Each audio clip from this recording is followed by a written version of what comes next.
Good afternoon, guys. Here we are again, another installment of Ed's Tantrums, Wednesday afternoon. Talk us through, Ed. What are we talking about today?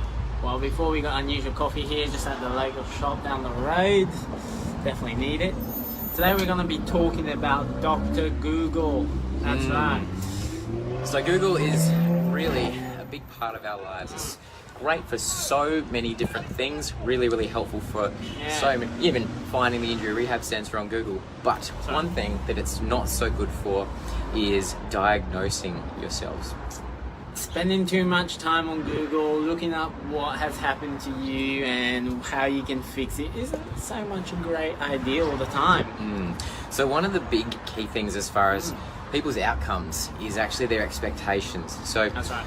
by going through a Google search, diagnosing yourself, whether it be the incorrect diagnosis, the incorrect prognosis, so the outcome, the pathway in which, how long it's going to take, what's required, can really skew your expectations of how things are going to unfold. Which, and by research, we know that expectation of treatment and how long it will take going into kind of sessions and getting some treatment has a huge impact on the outcome.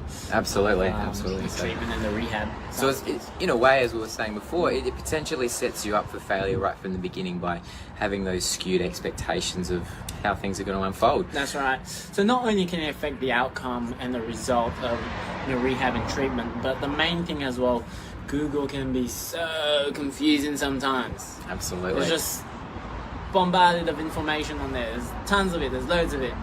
And how do you know if it's actually what you have or the injury you've kind of sustained, or are you actually properly diagnosing yourself? That's right. And so the second thing is it really can drive up the fear, can't it? So, you know, whether it's a really nasty sounding diagnosis, a really nasty sounding prognosis, is this the end of my sporting career or my running career or anything like that? You know, and again, that can skew the expectations and set yourself up for failure or delay that rehabilitation process and really put you behind the eight ball. So. Exactly right. The body is such a complex kind of yeah, we're more than just muscles and bones, aren't we? Exactly. So, for example, I had one kid come in a couple of weeks ago that was coming in with knee pain, and in a matter of fact, it turned out to be a referral coming from his hip. So he came in already had in mind that he either strained a quad or kind of adductor. So he already had that expectation, and that's what they kind of wanted to treat as well.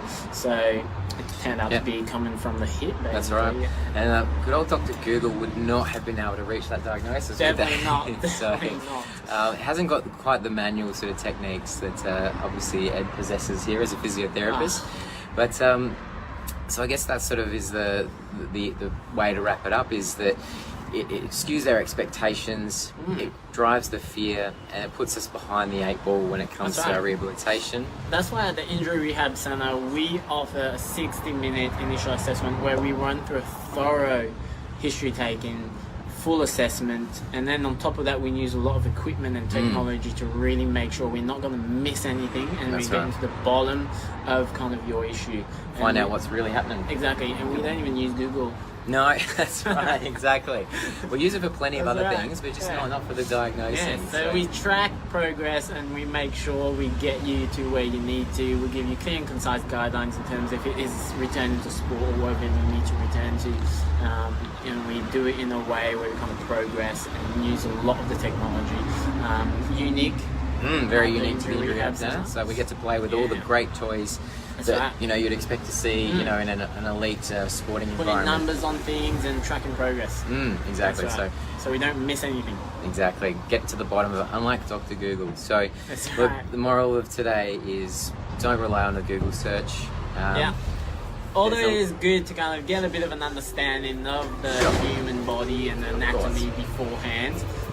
Don't rely on it to kind of self-diagnose yourself, or even once you do read something, don't wait just because Google said, oh, wait, and then it will get better in a few days, and then if it doesn't, then you go and seek help. Well, it's not a good thing. I mean, how many times we've seen patients who have waited so long before addressing have dug themselves a bit of a hole. Don't dig yourself a hole, don't rely on Dr. Google, get it checked out yourself, get to the bottom of it, and you know, achieve those goals. That's right. We'll see you guys next week. We'll see you next week.